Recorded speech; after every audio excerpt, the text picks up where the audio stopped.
Halo teman-teman, pada presentasi ini kami beranggotakan 3 orang, yaitu Miftah Farid, saya sendiri Frederick, dan Royce akan menjelaskan tentang encapsulation dan access modifier. Encapsulation yaitu membungkus kelas dan menjaga apa saja yang ada di dalam kelas tersebut, baik metode maupun atribut, agar tidak dapat diakses oleh kelas lainnya. Tujuan encapsulation adalah untuk menyembunyikan atau melindungi suatu proses dari kemungkinan interferensi atau penyalahgunaan dari luar sistem dan sekaligus menyederhanakan sistem itu sendiri. Access modifier adalah sebuah hak akses yang diberikan kepada sebuah variabel, metode, dan kelas dengan tujuan untuk menjaga integritas dari data tersebut ketika ingin diakses orang lain. Hak akses tersebut diberikan oleh si pembuat program. Dengan adanya access modifier, kita dapat membatasi resource mana saja yang dapat diakses oleh objek turunannya ataupun oleh metode tertentu. Ada 4 jenis modifier yang bisa digunakan, yaitu public, protected, no modifier atau biasa dipanggil default, dan private. Ada tabel akses modifier yang menjelaskan jenis dan tingkat hak akses modifier. Berikut tabelnya seperti ini. Yes artinya bisa diakses, no artinya tidak bisa diakses, subclass artinya kelas anak, global artinya semua package yang ada di dalam aplikasi.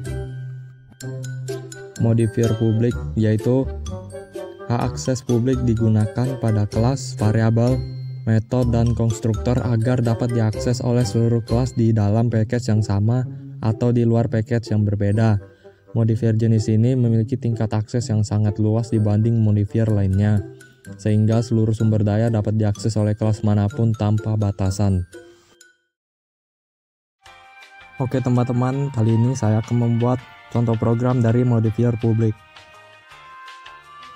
Untuk contoh kali ini, kita akan mewariskan sifat-sifat dari kelas biodataku pada kelas isi biodata.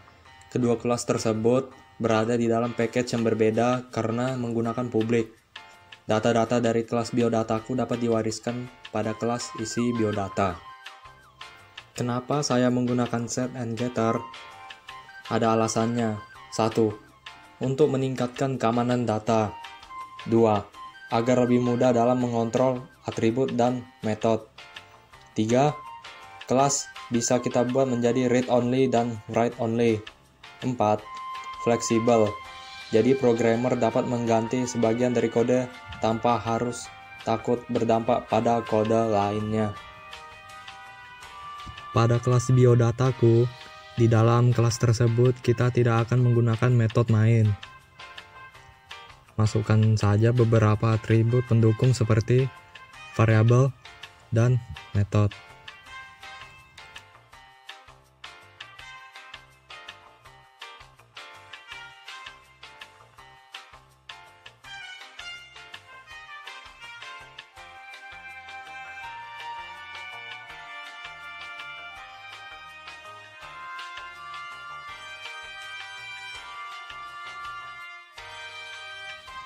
Di situ sudah jelas ya, kelas biodataku dengan kelas isi biodata berbeda package. Selanjutnya saya akan mengisi kelas biodata. Kelas tersebut mewarisi sifat-sifat dari kelas biodataku dan akan dijalankan pada metode main di dalam kelas isi biodata. Berikut seperti ini.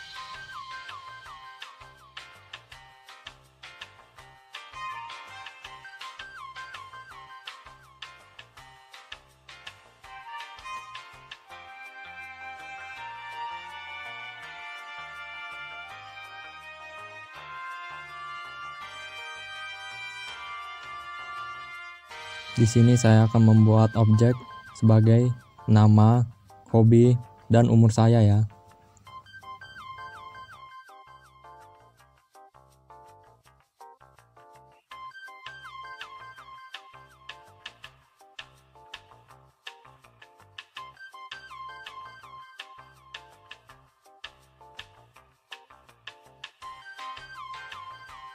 Kali ini kita akan bikin outputnya dari objek yang kita buat dari atas tadi.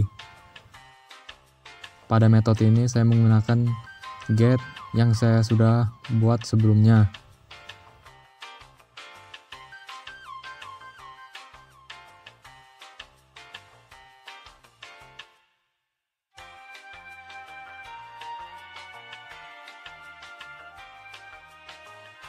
Oke, sudah jadi, tinggal kita run file. Setelah ini modifier private dan default akan dijelaskan oleh Royce. Wabarakatuh, saya Royce, ini pada Mubarok. Saya di sini akan menjelaskan tentang access modifier private dan default.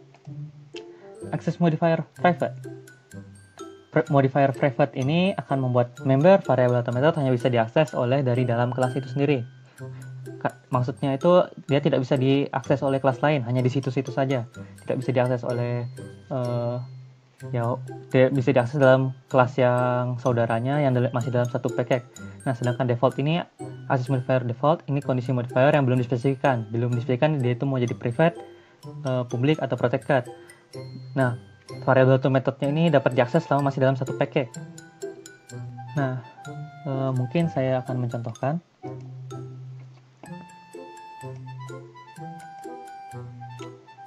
Lihat ya, saya coba pertama.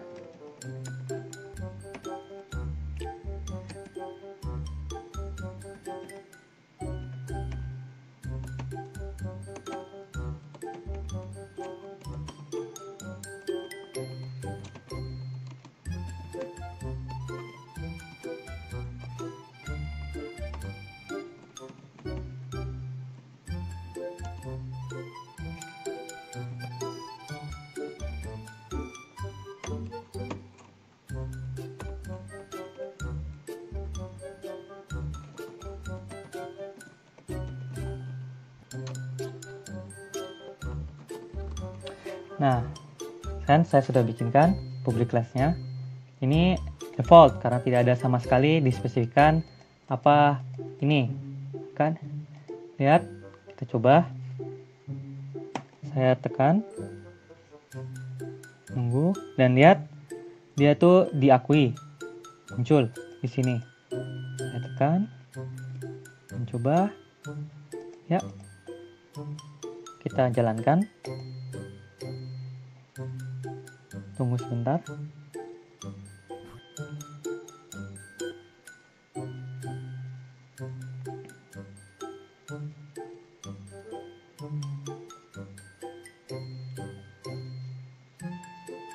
Bisa dilihat, walaupun dalam kelas yang berbeda, dia masih bisa dibaca karena dia itu default. Kan masih dalam satu package. Kalau dia ditulis di tempat lain, maka dia tidak bisa. Nah, sekarang kita coba private.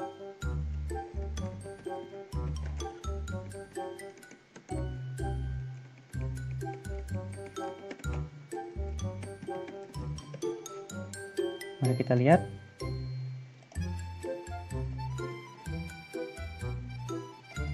Apakah bisa?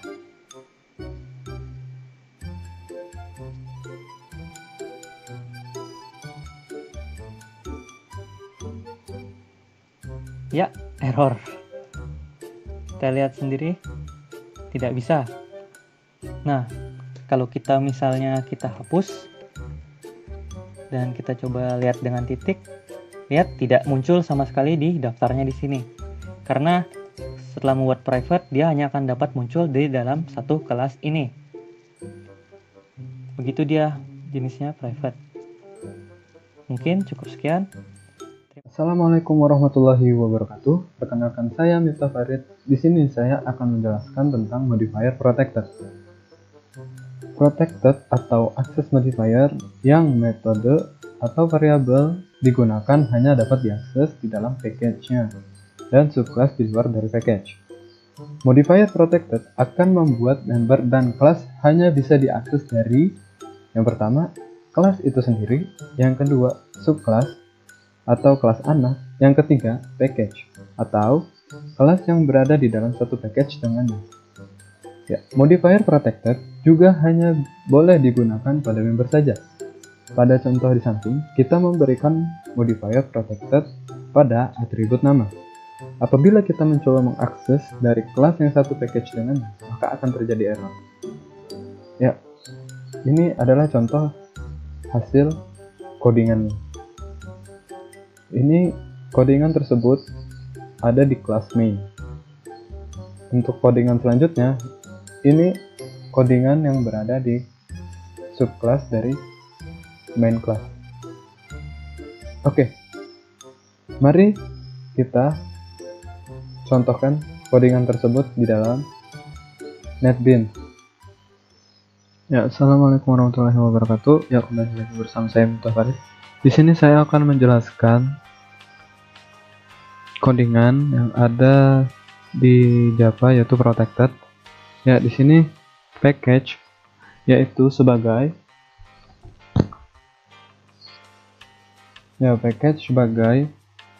cara pengelompokan kelas-kelas dan interface yang terkelompok menjadi satu unit library. Nah, itu adalah fungsi dari package. Ya, public class protected, extend proteksi maksudnya. Main class protected, mewariskan sifat atau fungsi yang ada di dalam kelas parent. Nah, public static void main bertujuan untuk sebuah metode dengan nama main yang mana metode ini adalah metode utama untuk menjalankan sebuah program. Jadi tanpa adanya public static void main, itu program tersebut tidak akan bisa jalan. Ya. Di sini proteksi adalah sebagai objek, sama dengan neo proteksi. Artinya kita membuat kelas baru. Ya, mari pada saat itu kita memunculkan sistem out println nya, di mana artinya ini adalah fungsi di mana kita akan menampilkan sebuah nilai dari apa yang kita masukkan. Misal kita masukkan nama, yang muncul adalah nama yang kita masukkan di kelas proteksi. Oke, lanjut kita ke subkelasnya ya. Nah, package-nya kita pakai tetap yang ada di dalam protected. Nah, kelas proteksi adalah kelas yang menunjukkan bahwa ini adalah subclass yang ada di dalam protected yang tadi kita buat. Di sini kita munculkan main class, tipe datanya string, nama PBO, protected integer nilai sama dengan 90, integer tipe data yang bisa memanggil angka. Ya, protected void, di mana protected void adalah di mana void tersebut mengembalikan nilai yang ada di dalam tipe data string. Nah, lanjut protected integer get nilai, return nilai. Ini adalah return adalah mengembalikan, sama fungsinya sama kayak void, mengembalikan nilai. Ya, protected void set nilai, integer nilai, this nilai sama dengan nilai. Oke. Mari kita jalankan program tersebut, apakah berhasil atau tidak. Ya, mari kita jalankan. Ya, ternyata sukses ketika kita jalankan di dalam main class. Coba kita jalankan di subclass. Ternyata berhasil juga. Oke, sekian dari contoh yang saya berikan. Kurang lebihnya mohon maaf. Wabillahi taufiq wal hidayah. Assalamualaikum warahmatullahi wabarakatuh. Ya, untuk kesimpulan dari access modifier yang pertama adalah public. Seluruh kelas dari package yang berbeda dapat menggunakan objek ini. Yang kedua, seluruh package yang berbeda dapat menggunakan objek ini. Yang ketiga, seluruh kelas yang berbeda dapat menggunakan objek ini. Yang keempat, kelas sendiri dapat menggunakan objek ini. Yang kelima, package yang sama dapat menggunakan objek ini. Jadi, siapapun boleh mengakses metode atau variabel yang bersifat public. Untuk protected, seluruh kelas yang berada pada package yang sama bisa menggunakan objek ini. Kelas lain pada package yang sama bisa menggunakan objek ini. Subkelas lain pada package yang sama bisa menggunakan objek ini. Luar package tidak bisa mengakses objek ini. Kesimpulannya adalah, siapapun boleh mengakses metode atau variabel yang bersifat protected asal dalam package yang sama. Untuk private, yang pertama adalah hanya kelas yang sama yang bisa mengakses objek tersebut. Yang kedua, luar kelas tidak bisa mengakses objek ini. Yang ketiga, luar package tidak bisa mengakses objek ini. Yang keempat, subclass tidak bisa mengakses objek ini. Jadi, hanya kelas yang sama bisa mengakses metode atau variabel yang bersifat private. Jadi, ini tidak hanya untuk metode saja, akan tetapi kita bisa mengimplementasikan ke dalam variabel yaitu integer, string, double, dan lain-lain. Ya, untuk kesimpulan enkapsulasi adalah untuk menyembunyikan atau memproteksi suatu proses dari kemungkinan intervensi atau penyalahgunaan dari luar sistem dan sekaligus menyederhanakan sistem itu sendiri. Ya. Sekian dari kelompok kami, kurang lebihnya mohon maaf. Wabillahi taufiq wal hidayah. Wassalamualaikum warahmatullahi wabarakatuh.